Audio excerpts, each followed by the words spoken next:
अस्सलाम वालेकुम नाज़रीन, सिंध ऑनलाइन टीवी में भलीकार आवां है मोहम्मद पवार शामिल करूं था हिन वक्त जी खबरों।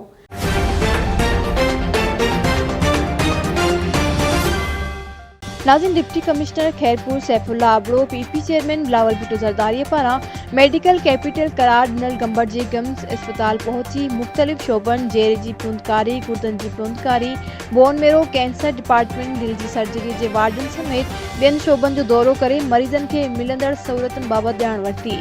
सिंध ऑनलाइन टीवी जे रिपोर्टर गुलाम शब्बीर जोड़ीजो जी ख़बर मूजिब उन मौके ते डीसी खैरपुर सैफुल्ला आबड़ो सहाफ़ियुनि सां ॻाल्हाईंदे चयो त अॼु दुनिया जे मशहूर गम्स अस्पताल जे मुख़्तलिफ़ शोबन जो दौरो करे दिली ख़ुशी थी आहे।